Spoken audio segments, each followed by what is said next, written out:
Hey guys, welcome back to my channel. आज मैं आपको सुनाने वाली हूँ कुछ नया, यानी मुझसे जुड़ा, जो थोड़ा सा काल्पनिक है और थोड़ा रियल। सुनना चाहेंगे? तो कहानी का शीर्षक है एक बेशर्म लड़की, यानी मैं। जी हाँ, सुनकर अजीब लग रहा होगा। भला एक लड़की खुद को बेशर्म कहे, ऐसा कैसे हो सकता है? खैर सुनिए, आप खुद ब खुद समझ जाएंगे कि मैंने ऐसा क्यों कहा। ऑफिस से घर आते ही मम्मी ने फरमान जारी कर दिया कि रिश्तेदार के घर शादी है। मामा जी ने सबको बुलाया है और तुम्हें भी चलना है। अपने ऑफिस से 2 दिन की छुट्टी ले लेना। रिश्तेदार के घर शादी मतलब आपकी अदालत शुरू, जहां कटघरे में खड़ी मैं रहूंगी, बाकी सब सवालों पर सवाल करेंगे। खैर अपने आप को संयम में रखकर मैंने कहा, आप चले जाइए, मुझे नहीं जाना। क्यों नहीं जाना? मम्मी बिफर पड़ी। मैंने खामोशी से उनकी ओर देखा तो कहने लगी, ऐसे कब तक अकेले रहने का इरादा है? घर से बाहर निकलोगी, लोगों से मिलोगी तो अच्छा लगेगा।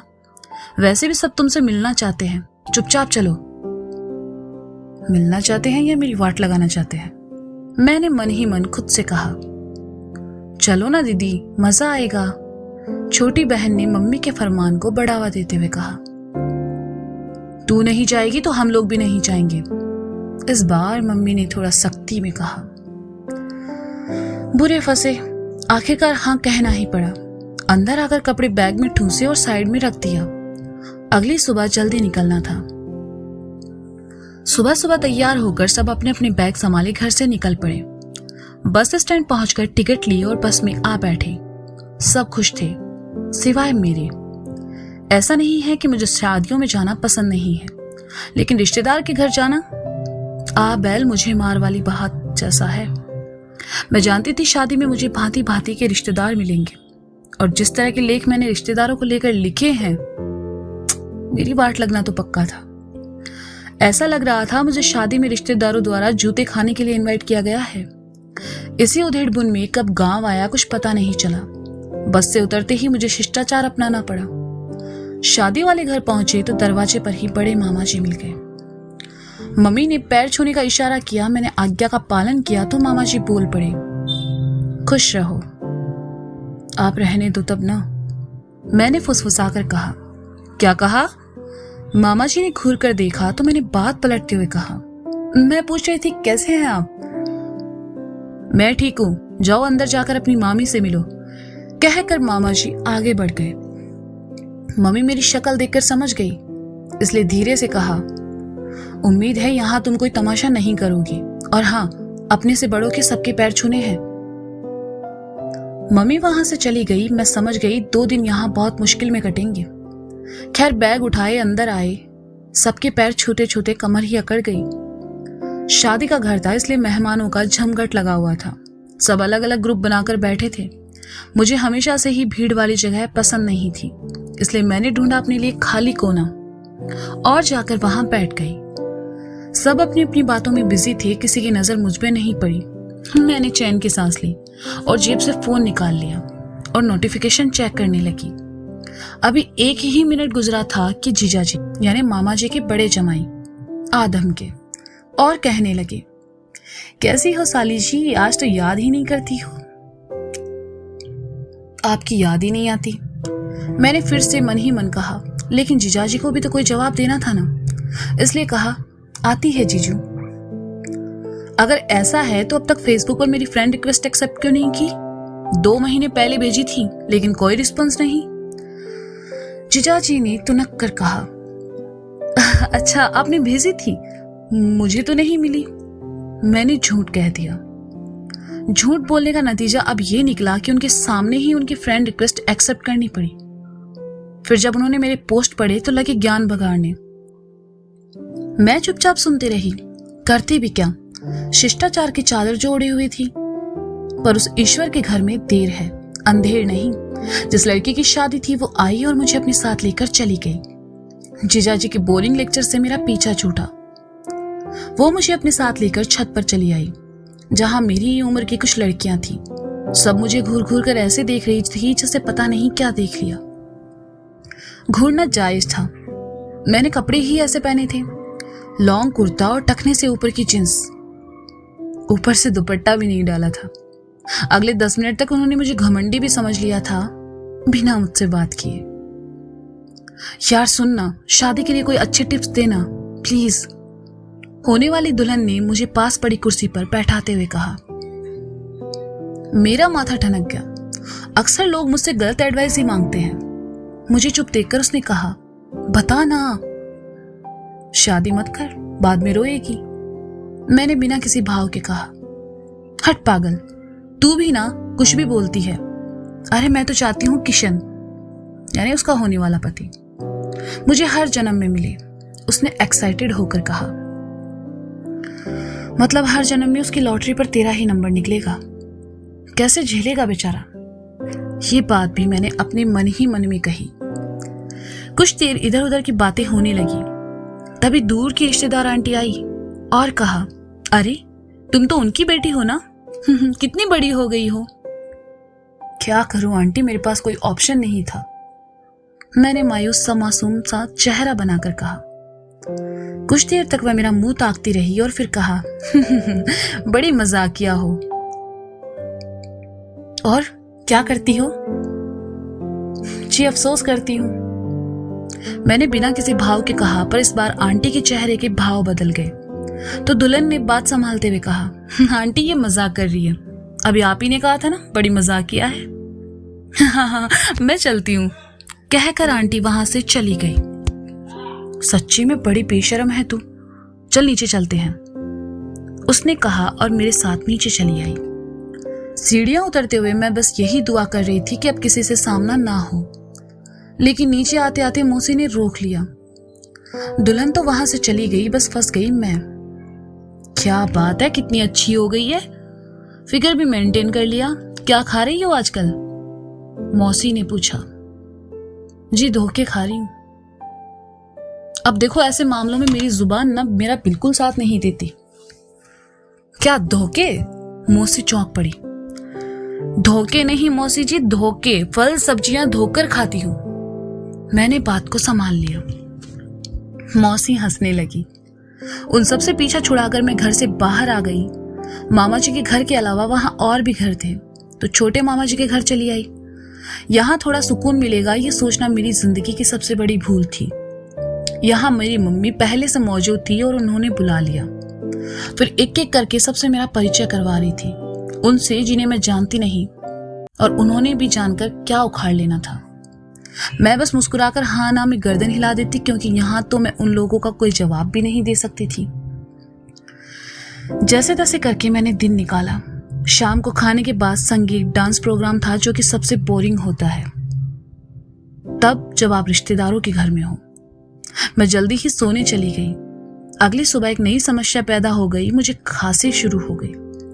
खांसते खांसते बुरा हाल। गांव में कोई हॉस्पिटल नहीं था, बस क्लिनिक था, लेकिन शादी के दिन सब बिजी थे, इसलिए बाहर जाना पॉसिबल नहीं था। घर में रखी दवाइयां, कफ सिरप पी पी कर मेरा बुरा हाल था।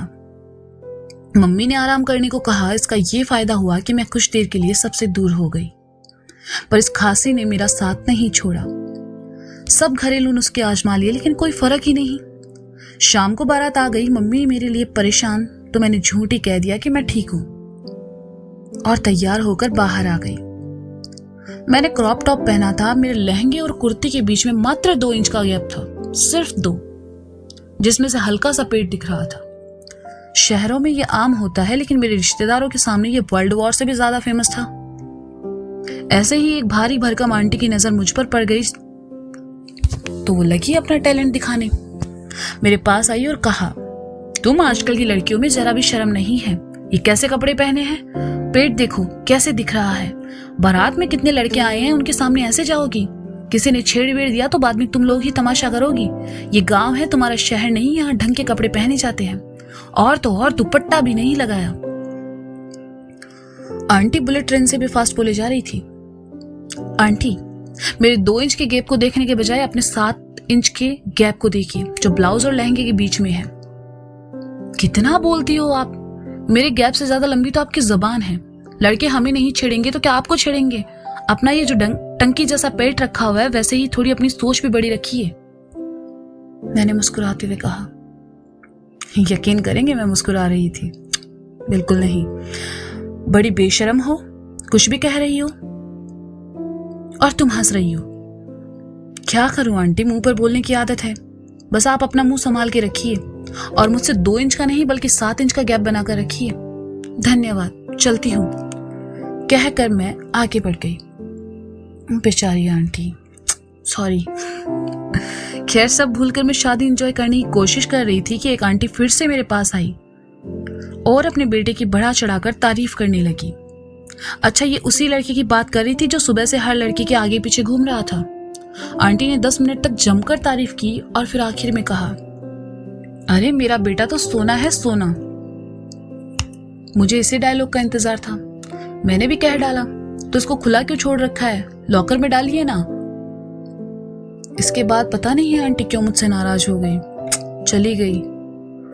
लोग सेल्फी लेते वक्त इतना मुंह नहीं बनाते जितना वो लोग मेरी बातों पर बना लेते थे। खैर, इसी नोकझोंक में शादी हो गई, दुल्हन विदा हो गई, सभी रिश्तेदार यहाँ से वहां बैठकर बातें करने लगे और इसी बीच एक बार फिर मेरी खांसी शुरू हो चुकी थी। खांसी के साथ साथ अब तो आंखों से पानी और पीठ में भी दर्द होने लगा था। होता भी क्यों नहीं, सुबह से बेचारे रिश्तेदारों ने कितनी बार कोसा होगा मुझे। परेशान होकर ऊपर छत पर चली आई। वहां अलग ही सीन था। बड़े मौसाजी बैठकर मदिरा पान कर रहे। मुझे खांसता देखकर उन्होंने मुझे अपने पास बुलाया और कहा, तेरी खांसी अभी तक ठीक नहीं हुई? नहीं ना मौसाजी, सब उपाय करके देख लिया, पर ये तो जा ही नहीं रही। लगता है मुझे साथ लेकर ही जाएगी। मैंने पास पड़ी कुर्सी पर बैठते हुए कहा। मौसाजी ने एक ढक्कन में थोड़ी सी रम डाली और मेरी तरफ बढ़ाकर कहा, ये ले, पी ले, इससे तेरी खांसी रुक जाएगी। अरे नहीं नहीं, मैं शराब नहीं पीती, मैंने खांसते हुए कहा। शराब नहीं है, दवा समझकर पी लो, बचपन में तेरी मम्मी ने बहुत बार पिलाई है तुझे, मौसाजी ने कहा। क्या मतलब मैं बचपन से शराबी हूँ? तभी मेरी आंखें इतनी नशीली है, मैंने मन ही मन खुद से कहा और फिर खांसने लगी। पी ले बेटा, एक ढक्कन से कुछ नहीं होता, ये दवा का ही काम करती है, मौसाजी ने प्यार से कहा। खांसते खांसते हालत खराब हो चुकी थी। मैंने उनकी बात मान ली और एक ढक्कन पी लिया। इतनी कड़वी थी कि पूछो मत। समझ नहीं आता लोग इतने शौक से क्यों पी लेते हैं इसे। देखना, थोड़ी देर में तुम्हारी खांसी छूमंतर हो जाएगी। तुम बैठो, मैं जरा नीचे होकर आता हूँ, कहकर मौसाजी वहां से चले गए। मेरे मुंह का स्वाद अभी भी बिगड़ा हुआ था। मैंने सामने पड़ा पानी का ग्लास उठाया और एक सांस में सब पी लिया। लेकिन ये क्या, वो पानी नहीं था। कुछ देर बाद मेरा सर चकराने लगा। मौसाजी तो नहीं आए, बल्कि मुझे ही नीचे आना पड़ा। लड़खड़ाते हुए मैं नीचे चली आई। उसके बाद अगले दिन सुबह 10 बजे जाकर मेरी आंख खुली। सर दर्द से फटा जा रहा था, लेकिन मेरी खांसी दूर हो चुकी थी।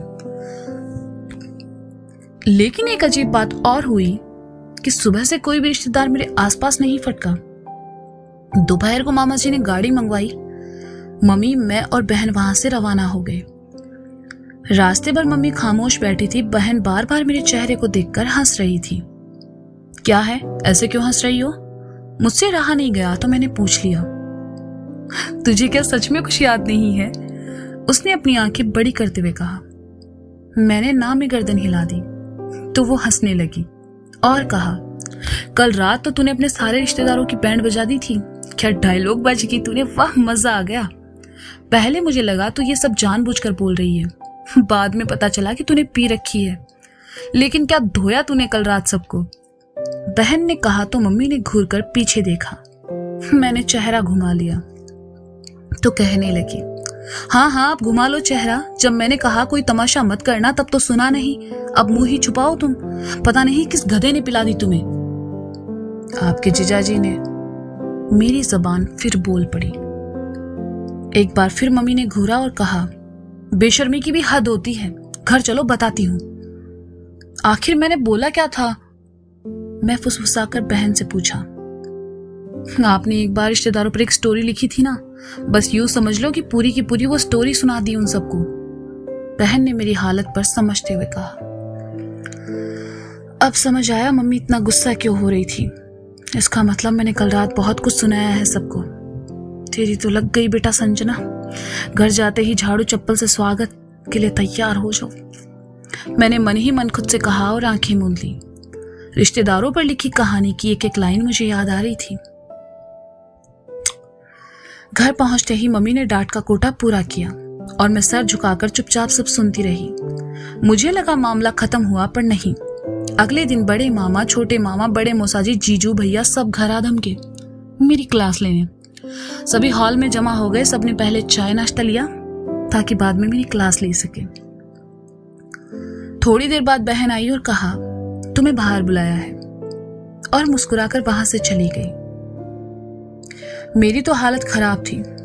देखो, रिश्तेदारों पर लिखना आसान होता है, पर बाद में उन्हीं रिश्तेदारों का सामना करना बहुत मुश्किल हो जाता है। पर थोड़ी हिम्मत करके मैं बाहर आई और सर झुकाकर खड़ी। 1 घंटे तक उन्होंने कितना कुछ कहा और मैं चुपचाप सुनती रही। मुझे खामोश देखकर सबको लगा मुझे अपनी गलती पर पछतावा है थोड़ा सा। इसलिए जाते जाते बड़े मामा जी पास आए और सर पर हाथ रखकर कहा, कभी कभी ज्यादा सच बोलने से इंसान मुसीबत में पड़ जाता है, आगे से ध्यान रखना। मैंने हाँ में सर हिला दिया। सभी वहां से चले गए। मम्मी मेरे पास आई और कहा, उन्होंने जो समझाया समझ आया कुछ? मैंने ना में गर्दन हिला दी। मम्मी मेरे चेहरे की तरफ देखने लगी तो बड़ी सी स्माइल मेरे चेहरे पर आ गई और मैंने कानों में फंसाई हुई रुई निकाली और मम्मी की हथेलियों पर रख दी। मम्मी हैरानी से मेरी तरफ देखकर कहने लगी, इसका मतलब उन लोगों ने जो कुछ भी कहा तूने कुछ नहीं सुना? अब मैं क्या जवाब दूंगी उन्हें? आपके रिश्तेदार है, आप झेलो, कहकर मैं वहां से अपने कमरे की ओर बढ़ गई। अपना बैग, फोन, ईयरफोन हाथ में पकड़े और बाहर निकल गई। पीछे से मम्मी ने ये कहा, ये लड़की कभी नहीं सुधरेगी। हाँ, तो कभी कभी ऐसा मेरे साथ हो जाता है। हालांकि ये कहानी पूरी सच नहीं है, बट कुछ कुछ चीजें हैं जो सच है। तो रिश्तेदारों से तो यार देखो बहुत परेशान हूं मैं। खैर कोई नहीं, सह लेंगे थोड़ा। तो दोस्तों, ये थी एक चुलबुली सी कहानी। ऐसे ही कुछ और कहानियां हैं, अगर आप सुनना चाहते हैं तो कमेंट सेक्शन में कमेंट करके जरूर बताएं। तब तक के लिए शुक्रिया, बाय बाय। अपना ख्याल रखें और रिश्तेदारों से दूर रहें प्लीज।